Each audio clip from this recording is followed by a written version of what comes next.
What happens when your reproductive journey takes you somewhere you never expected to go?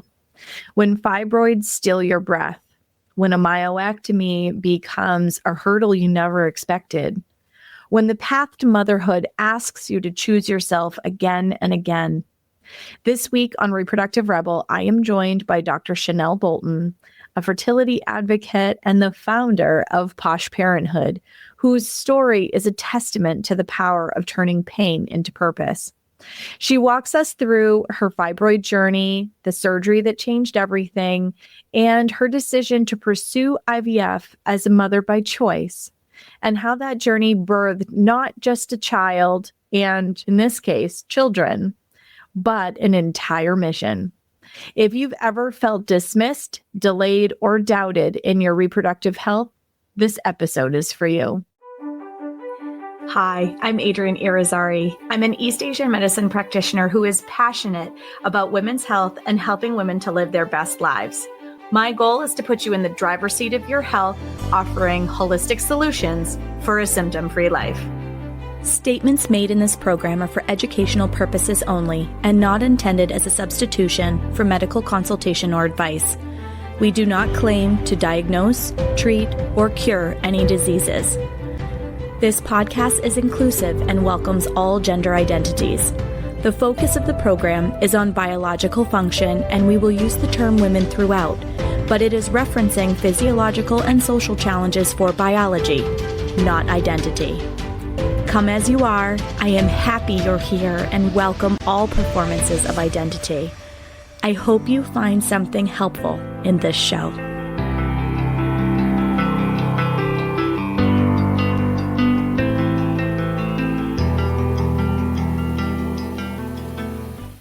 Welcome back to another episode of the Reproductive Rebel podcast. I am honored to be sharing the mic today with Dr. Shanelle Bolton. Welcome to the show. Thank you, Adrienne. It's so fantastic to be here. I'm excited for a chat today. I know, me too. So I am actually going to have Shanelle introduce herself and all of her beautiful work. And it's really like the juice of her story to how she does the work that she does now that we are here to talk about today. Yeah, thank you. So I am the founder of POSHParenthood, POSH standing for purposeful, optimized, supportive, and holistic. And what I do is I work with families, usually moms, who need additional support and guidance throughout the early childhood years. And this wasn't always what I thought I would start out doing. I know I always wanted to work with families and children. I have for over 20 years, but I never saw myself owning my own business. And how I got here is a bit of a winding road, but I'm sure we'll walk down that path and we will discover a little bit more. Absolutely. Well, isn't that the story for all of us, though? That like oftentimes like we get the degree and we walk out of school and we're like, this is what I envisioned my life is going to be. I know I did that. I thought I was going to be a music therapist, and then I got my master's in communication, and I was like, oh, I'm going to do like ethnographic research. I was like all about that. And now I use tuning forks like an acupuncturist uses needles. So I suppose I sort of came full circle a little bit there, but like, it's just kind of wild, like what we had envisioned. The tendrils that still pull at our heart often are the same, but the way that we go through the world is different than we originally envisioned. And your story really stuck out to me when we had our screening call because I felt a resonance there. Like I am doing what I'm doing because of my lived experience. And that story is very similar for you too. Yeah. So let's start from the beginning, shall we? Absolutely. Before I even had a conception of POSHParenthood in my mind, I always knew that I wanted to be a mom. I wanted to have a family. I wanted that life. But as time went on, failed relationship after failed relationship, my Mr. Right just didn't show up. And I said, well, I am going to make a choice, an impactful choice here. And I am still going to pursue motherhood because that is what I wanted. So I did all my research, went to an IVF clinic when I was living in New York, and got some really amazing advice from the doctors there. And I was like, okay, where do I sign? I want to do this. I want to have my own child. I want to be a single mom by choice.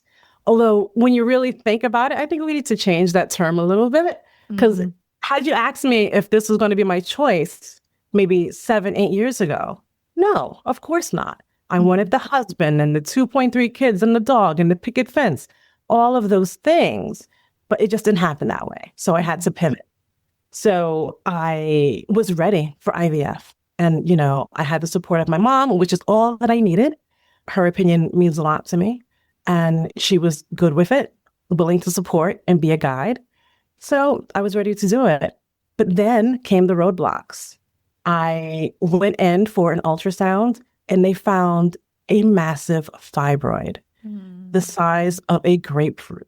Initially, they thought that they were going to have to cut open my uterus to remove not only the pedunculated fibroid, the one hanging off of a stalk on the outside of my uterus, but there were multiple fibroids within the uterus.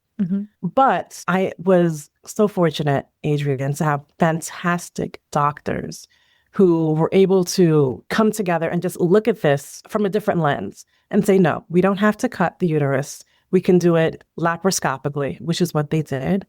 And I had the myectomy, which is surgery to remove fibroids. What was originally supposed to be, I think, about 90 minutes took about 3 hours. Wow. Yeah, because there were many fibroids. And like I said, the one that was hanging off of the stalk, the pedunculated fibroid, was the size of a grapefruit. So before they could pull it out, they had to cut it up and then pull it out. And that took some time. So that was a less invasive surgery, but it still took time and it still took healing before I could try the IVF process. So that was myectomy number 1. This happened 2 more times. Once I healed, I would go back to my doctors to try to see if we could do IVF this time. And the answer again was no. We see another fibroid popping up in the uterus, potentially where an embryo would implant. And we don't want that to be a hindrance, so we need to remove this fibroid. That's number 2. And it happened a 3rd time. So as you can well imagine, by the 3rd time, I'm like, all right, you know what? Maybe this isn't the path for me. And I was becoming very discouraged, on the verge of depression, going to therapy. I am a big proponent of therapy, going to therapy, which did help, but still, I wanted my family. But I am happy to say after the 3rd myectomy and after that healing process, I did get pregnant. But it's like, you take the good with the bad. It's roadblock after roadblock. So this was a chemical pregnancy. So the blood work showed that I was pregnant from my IVF treatment, but there was no viable embryo at this point. So that was another hard blow.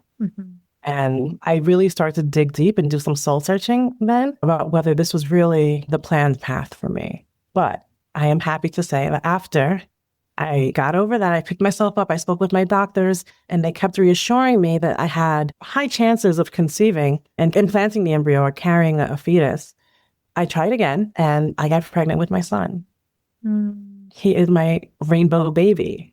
My rainbow baby number 1, because I have a second rainbow baby, because I didn't want him to be an only child. I wanted a second one. So when I got the go-ahead, I went through IVF a 2nd time. And I immediately got pregnant. And I was so excited. But I found out that was an ectopic pregnancy. And I had to have my left fallopian tube removed, emergency surgery. And I was in disbelief. I just could not believe it. And the doctor was saying, we have to get you into the ER at this moment, right now, because we don't want this to burst. And I was like, oh, no, I'm going to go home first. I'm going to fix some stuff. And they were looking at me like, no way. There is no way. You're going to the ER right now. We're getting you into surgery ASAP. So once it finally set in, then the waterworks just started to flow, Of course. And it was a true blow. But after that healing process and time, I got pregnant with my daughter. So today I am a happy mom of 2 rainbow babies. It is possible and it can be done.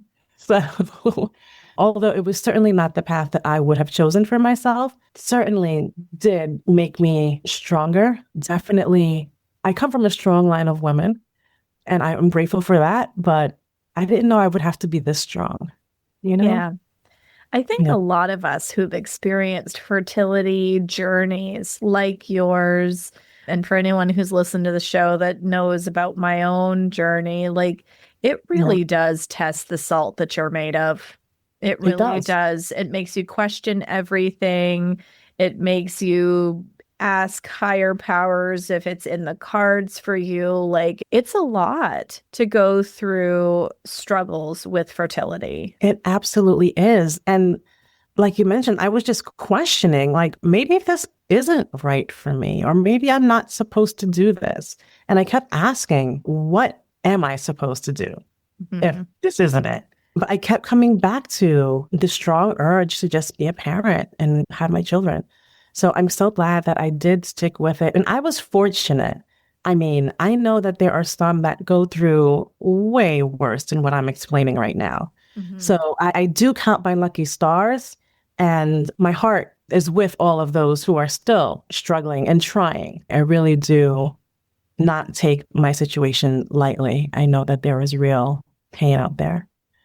And this is one of the reasons why I created Posh Parenthood. I not only work with moms, I also work with moms to be or future potential moms who are considering whether or not they want to embark on such a journey.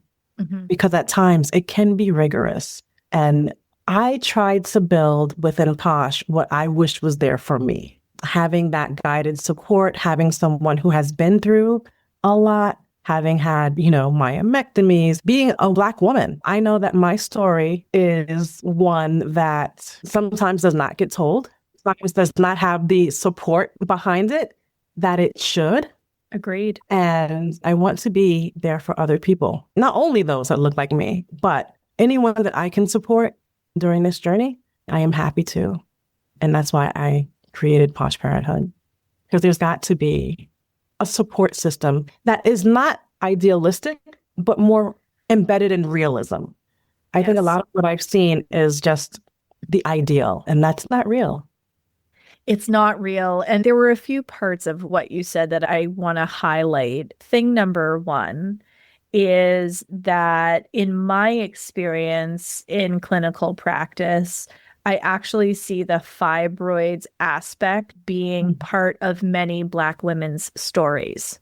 Yes. It's so Yes. much more common than most people think. And I love that you are willing to share that part of your story. And I'm so grateful for you sharing your story with us because one of the number one, number two, number three, like of the top three things that bring Black women into my practice is fibroids being thing number one and fertility challenges being thing number two. So you highlighted and hit those things when you were talking. And it was one of the reasons why your story was so compelling to me because there is a shared and lived experience here, and there isn't a lot of women talking about it.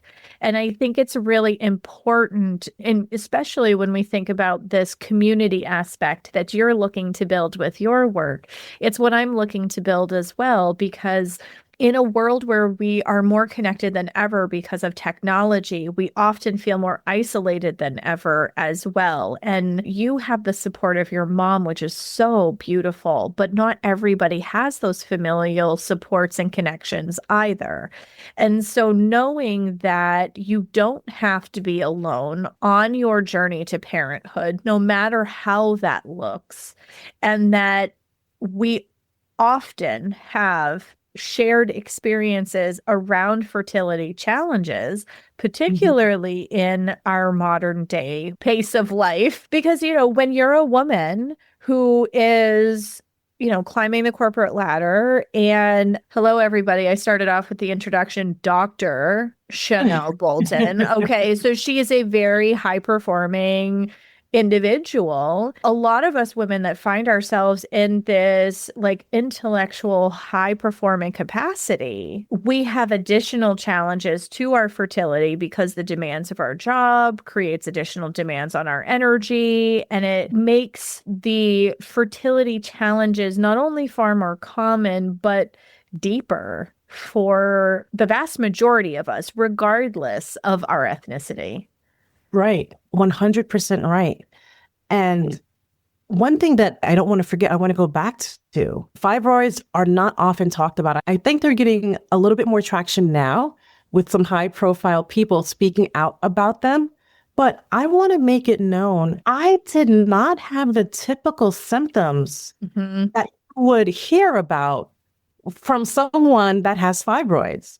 I did not have heavy cycles. I didn't have really long cycles. I was never in pain.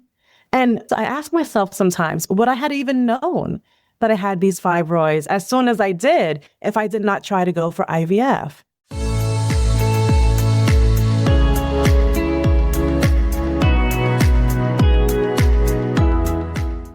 The book Bitter or Better, I Decide by Hannah Koch is a practical and uplifting guide to turning life challenges into stepping stones.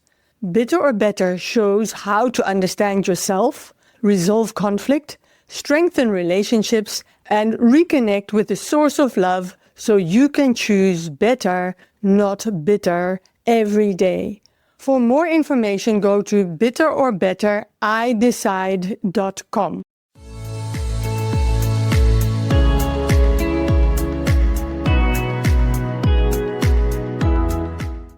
So I want people to know that they should just go get checked. Even if you don't think you have any typical symptoms, there could be something underlying. I think that's a really important part of my story. I did not have the typical symptoms of a woman with many fibroids. Absolutely. And to dovetail with that, I think that's an incredibly important point. And as an Eastern medicine practitioner, I know that there are several different body presentations that can have the outcome of fibroids. And so what we typically think about the way that Western medicine defines them, if you go to somebody who is trained as an Eastern practitioner, often they can identify those body patterns that yield that kind of an outcome ahead of them becoming a larger problem. So if you're even thinking that kids are on the horizon for you, it doesn't matter if it's a few years down the road, starting to do the groundwork for your body, regardless of what your path to pregnancy is going to be really important, because that kind of nourishment for your body and support of your circulation and stress management is only going to enhance the performance of your cycle overall. And, should you decide to go the IVF route, you're going to have more successful egg retrievals. You're going to respond to the medications with fewer side effects. Like overall, it helps the process regardless of what your path to pregnancy is. Right. And I thank you for saying that, because that, like I said, I don't know that I would have found out as soon as I did had I not gone the IVF route.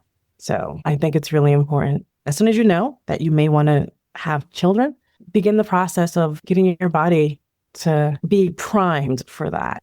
And by being primed, I mean, go get your checkups, do whatever you need to do. But, I think it's really important. And it's amazing. Like, there's a lot of people who don't have these things identified until, right? And so when you've made the decision, like, okay, now is the time to have the baby, and you find out, oh, I've got some of these things that are happening that I had no idea when we pulled back the curtain and we took a look at it. And that's the case for a lot of us, because I don't know about you, but when I was younger, my sex ed was really just the culmination of, if you put the P in the V, you can get pregnant. So take some sort of contraception or Pretty much. use condoms. Like that was much. all Yeah. I got for sex ed. But even reproductive health education, like this is the vagina, this is the clitoris. Like it was just like the anatomical pieces of things. There Right. was no care and use information. There was like, I didn't even learn that I had phases in my cycle, just that when you have an egg, you can get pregnant and you're going to bleed. Like that's Right. all I got for education. And that is the lived experience for a lot of people who have gone through high school sex ed in the United Yeah. States. And it's because we preach an abstinence only culture. So they try to scare us in the, if you put the P in the V, you're going to get pregnant. They don't tell us that there's only 7 days out of the month you can get pregnant. They don't tell us like what those symptoms even look like so that you can avoid pregnancy if you don't want to Right. get pregnant. Like all of those things are powerful to know. It's certainly powerful to know. It's amazing to know. And I think that we should all be taught that. But again, I think our society stifles what they consider to be taboo. And women's bodies and reproductive systems are often seen as taboo, even in this day and age. But I have hope that we are getting better at educating, but we still have a ways to go. So you just said exactly why Reproductive Rebel exists. Yeah, we still have ways to go, for sure. We have a long ways to go. And I am hopeful that through these kinds of conversations, we're pulling back that curtain of taboo and talking about the fact that fibroids shape stories, fibroids change careers, fibroids shape storylines.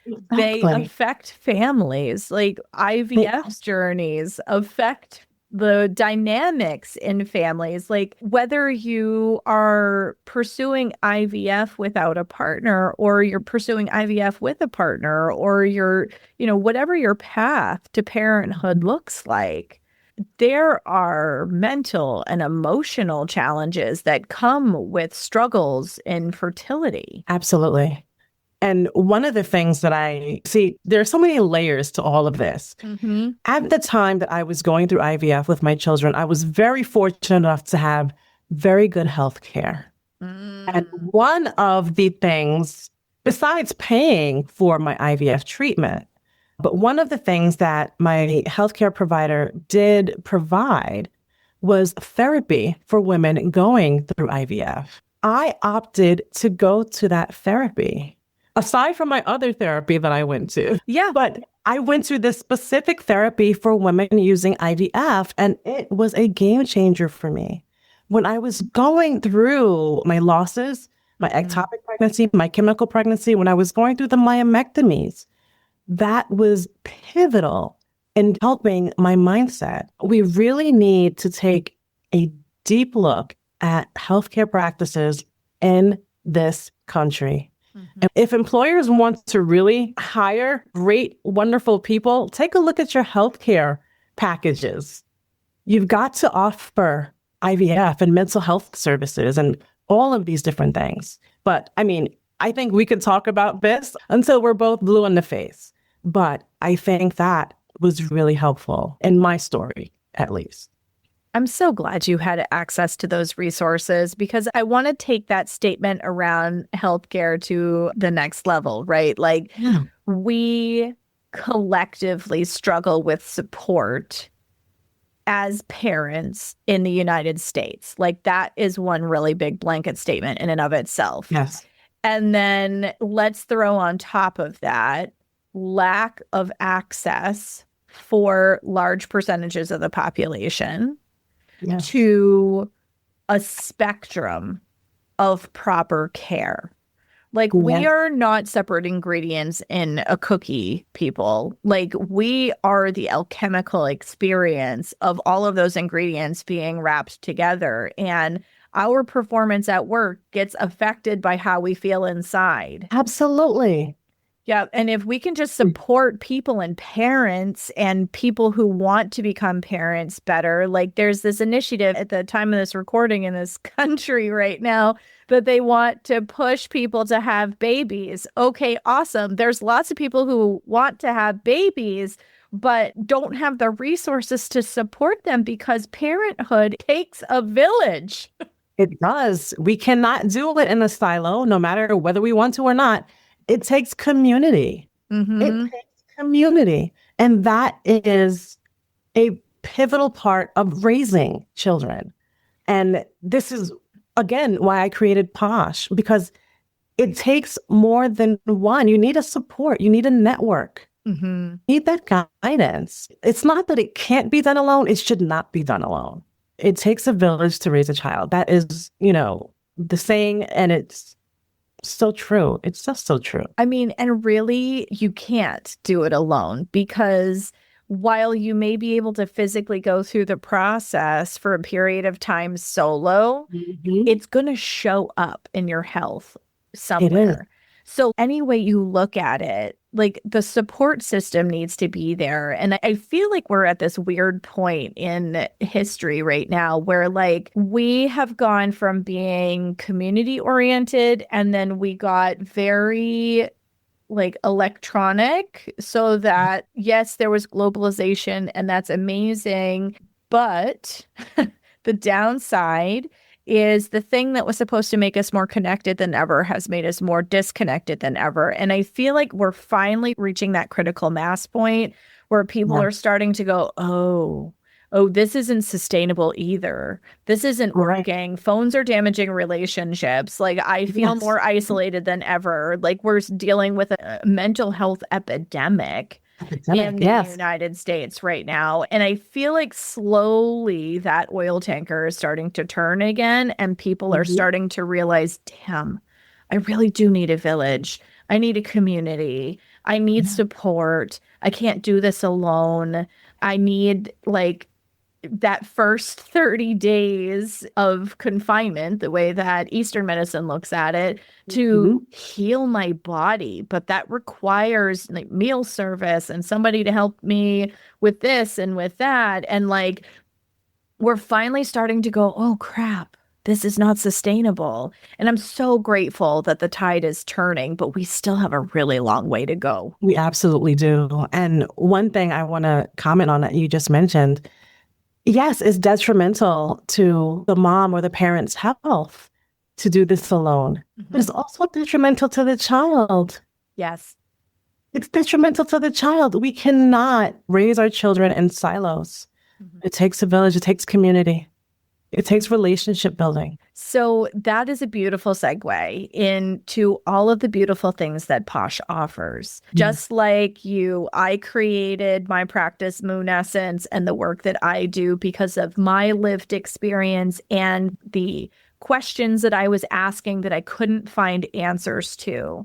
And I always love when I meet kindred spirits that like take their pain points and make them a gift for other people. So share a little bit more about all of the beautiful gifts that POSH is giving to families. Yeah. So through POSH, we offer many programs, particularly for new moms or moms to be. So I do IVF support and guidance for those who are considering or maybe actually going through the process of in vitro fertilization. Everyone needs a guide. Yes, your doctors are there. They're giving you medical advice, but you also need someone to just talk to, bounce ideas off of. You need that supportive guidance as you move through that process. That helps you to stay in your rhythm, stay in your flow, I find. We also work with people who are pregnant, women that are pregnant who want additional support and guidance. You mentioned, I have my mom, I have my family. Not everybody has that, So I always say that POSH goes from prenatal to preschool. So I love that. Yeah. We start at the very beginning and then we go up to the early childhood years. So for those new moms in the 4th trimester, I have my Raising in Rhythm collection, as I call it, where we focus on the 4th trimester with our newborn nest program and our infant foundations program after newborn nest. And these programs are the foundational programs of Raising in Rhythm. And they're designed for parents in the 4th trimester and then for those who have children that are 5 months to 12 months old. And they are 12-week guided experiences that help parents and their babies regulate their world. Everything is new at this point. You need some sort of regulation. You need to regulate your own nervous system.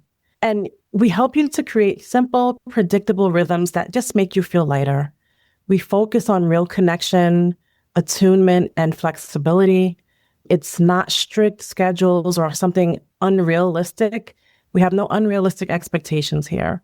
When I was looking for programs such as the one that I created that I'm describing, I kept finding the most idealistic, perfect version of this, that, or the other.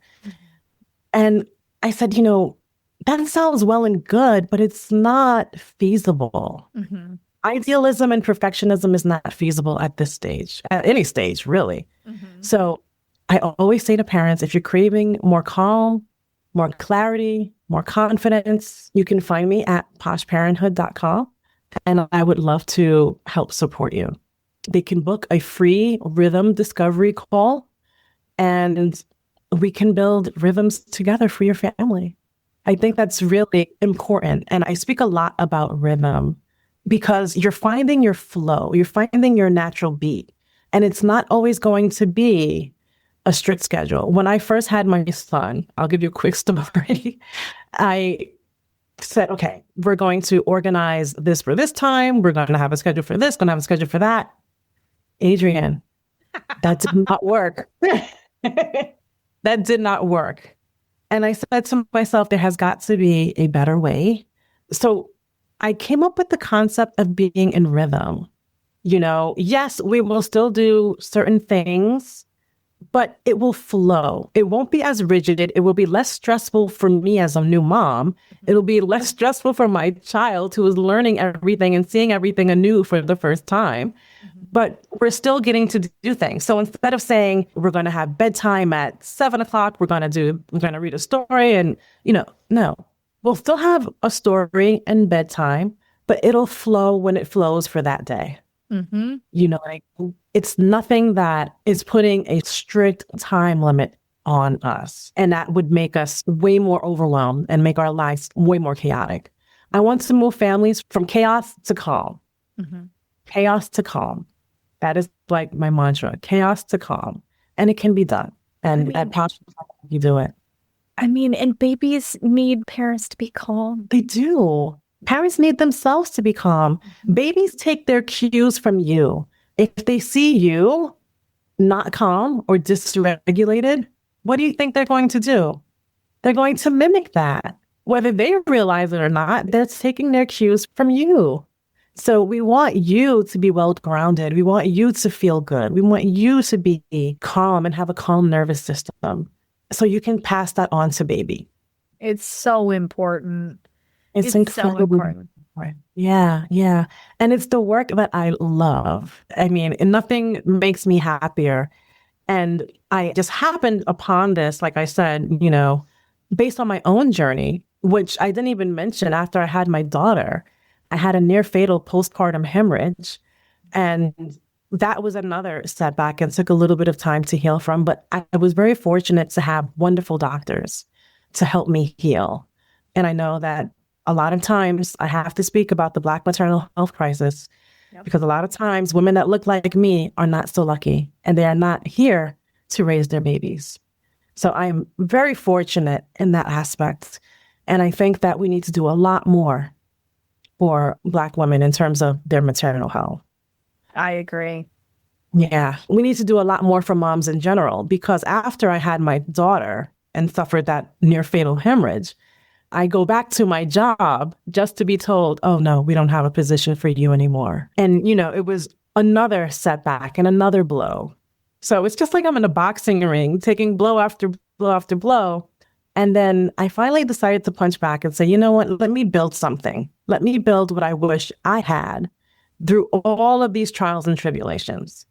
So that is how Posh Parenthood was born in a nutshell. Isn't it amazing how when we're going through a fertility journey, we're so in that creative energy that we end up creating things and I say that because a lot of us that have been on journeys where our journey to parenthood has been a longer and more arduous one. We tend to fill the needs that we see that are gaps in the way that we're cared for or find care or provide care. And I completely agree with you. And that's part of why I said what I said about access to healthcare, because you're right. There are a lot of beautiful mamas that didn't even get an opportunity to really hold their babies and be present with them because they didn't receive the care that they needed. Right. It's an emotional topic for me. Yeah. You know, especially being one of the fortunate ones who did have fantastic doctors and fantastic healthcare insurance. I'm so fortunate and glad to be here to raise my children. I would be remiss if I did not mention those that are not. And it's happening every day. And I mean, we are living in the 21st century. This should not be happening. No. This should not be happening. No, I agree. I agree with you. And really, there's no excuse for it. This is, again, why this show exists, because stuff like this really pisses me off. Like, we have so much technology. We have so many tools in the allopathic model to be able to care for and save lives. And where you're located in this country should not dictate the quality of your care. The color of your skin should not dictate the quality of your care. We are human beings that are trying to bring little people into the world to love them and transform the next generation. We have that as a shared common tenant. So why is our health care any different? Exactly.